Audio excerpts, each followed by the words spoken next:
2 రోజుల క్రితం డీకే అరుణ మాకు ఇంటర్వ్యూ ఇచ్చారు. ఆ ఇంటర్వ్యూలో చెప్పారు, జితేందర్ రెడ్డికి ప్రజాబలం లేదు. ఆ విషయం సర్వేల్లో స్పష్టంగా వచ్చింది. నిజంగా ఆయనకు ప్రజాబలం ఉంటే కొడుకుని గెలిపించుకునేవాడు కదా అసెంబ్లీ ఎన్నికల్లో అని. నాకు ప్రజాబలం ఉన్నదో లేదో ఆమెకు తెలుసు. ఆమె ఓడిపోయిన ఆమె. నేను ఇప్పటిదాకా ఓడిపోయిన మనిషిని కాదు. డీకే అరుణ అనేటామె గద్వాల్లో ఓడిపోయింది. మొన్న క్యాండిడేట్లను అలంపూర్లో ఈడ పెట్టి ఆమె ఓడిపోయిన మనిషి కంప్లీట్గా. జితేందర్ రెడ్డికి ఎన్నడూ కూడా 2009లో కానీ 2019లో కానీ నాకు సీట్ ఇచ్చినప్పుడంతా నేను గెలిచిన.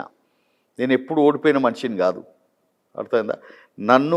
నాకు చూసి భయపడి నాయకులు ఏదైతుందో 2004లో సిట్టింగ్ సీట్ ఇవ్వాల. ఎందుకు మీకు మరి 2019 బీఆర్ఎస్ సీట్ ఎందుకు ఇవ్వలేదు? ఇప్పుడు బీజేపీ కేసీఆర్ గారికి ఆనాడే అహం పెరిగింది. ఆ అహం పెరిగి ఏదైతున్నదో నా బిడ్డను ఫ్లోర్ లీడర్గా చేయాలా ఢిల్లీలో నా బిడ్డను ఫ్లోర్ లీడర్ చేయాలి. జితేందర్ రెడ్డికి సీట్ ఇస్తే ఆయన సీనియర్ అవుతాడు. వినోద్ గెలిస్తే ఆయన ఫ్లోర్ లీడర్ అవుతాడు. కాబట్టి వీళ్ళిద్దరిని తప్పించాలి అని చెప్పి ఆనాడు వేసిన ప్లాన్ తోటి ఏదైతుందో నాకు సీట్ ఇవ్వలేదు.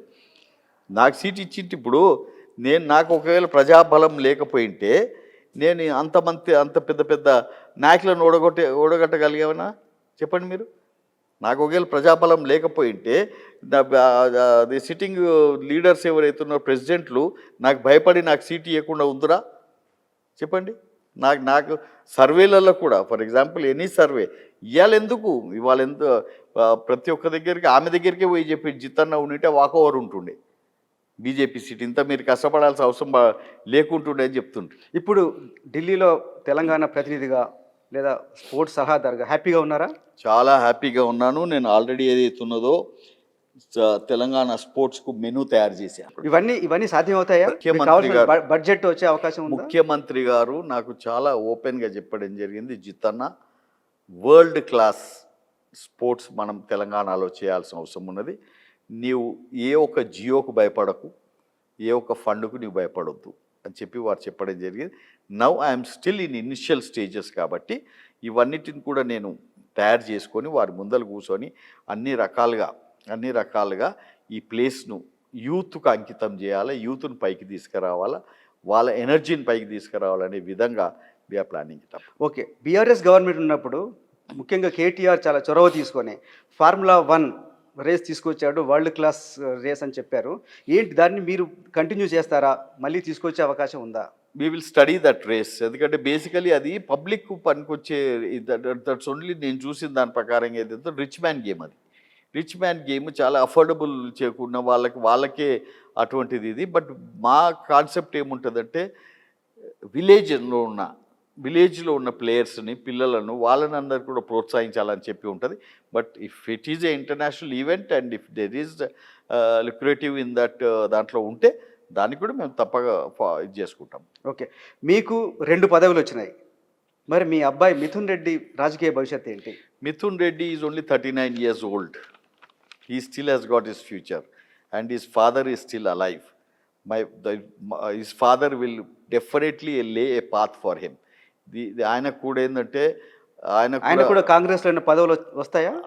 ఆయన కూడా నా పదవుల మీద నాకు ఎక్కువ ఆశలు లేవు బాస్. మొదటి నుంచి కూడా నేను ఎప్పుడు కూడా పదవుల చుట్టూ తిరగలేదు.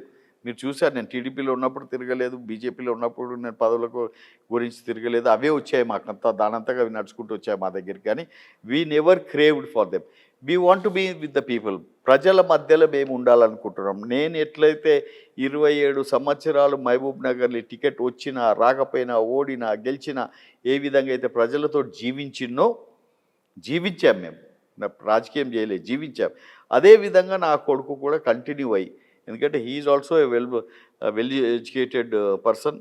మన పోస్ట్ గ్రాడ్యుయేట్ చేశాడు ప్యారిస్లో. ఈజ్ బీటెక్ చేసుకున్న తర్వాత నా he has got his own defence industry పెట్టుకున్నాడు, ప్రొడక్షన్ ఉంది. But he wants to serve the people.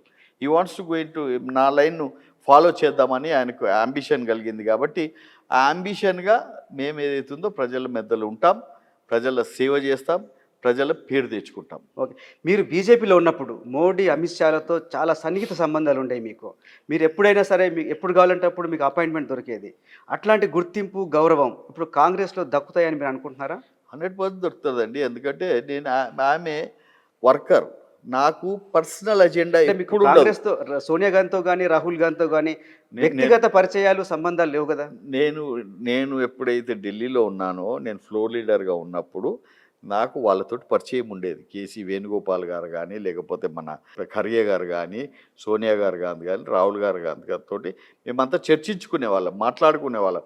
Not only that, BAC meeting జరిగేది, ఆల్ పార్టీ మీటింగ్ జరిగినప్పుడు కూడా మేమందరం కూడా కలిసి కూర్చునేవాళ్ళం, డిస్కస్ చేసేవాళ్ళం. They know me very well.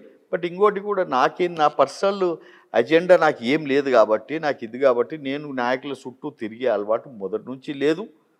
కానీ అంత గౌరవం ఇక్కడ వస్తుందా, వచ్చే అవకాశం ఉందా మీకు? ఎందుకు నా గౌరవం నా దగ్గరనే ఉందండి. నేను ఇంకోటి దగ్గర పోయి గులాంగిరి చేయాల్సిన అవసరం నాకు లేనే లేదు.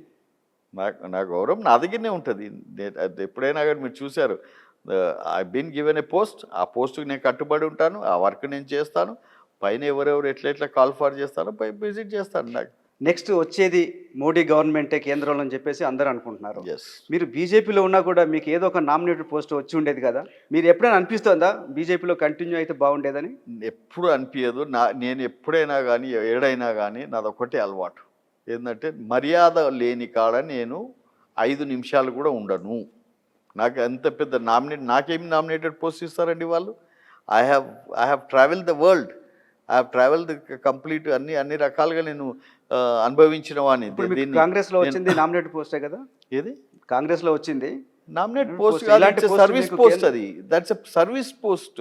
ఇలాంటి పోస్ట్ మీకు బీజేపీలో కూడా వచ్చి ఉండేదేమో, అనిపించింది ఎప్పుడైనా? అదే చెప్తున్నా కదా, bird in hand is worth 2 in the bush అని చెప్పాను కదా. ఎప్పుడో ఎక్కడో వస్తుంది, ఏడనో వస్తుంది, ఏదో చేస్తాడని వెయిట్ చేసే జితేందర్ రెడ్డి కాదు. ఎందుకంటే ఎప్పుడైనా కానీ ఏదైనా కానీ వచ్చిన అవకాశాన్ని వినియోగపరచుకోవడమే మంచి ఒక తెలివి.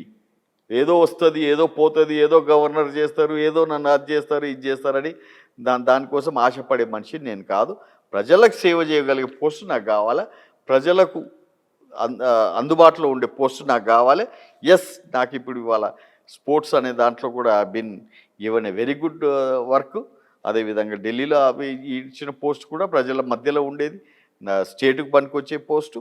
ఇవి ఇచ్చారు కాబట్టి ఐఎమ్ 100% సాటిస్ఫైడ్. మరిన్ని వీడియోస్ కోసం ఛానల్ ని సబ్స్క్రైబ్ చేయండి, లేటెస్ట్ అప్డేట్స్ కోసం వాట్సాప్ ఛానల్ ని ఫాలో చేయండి, అండ్ లింక్ డిస్క్రిప్షన్ లో ఉంది.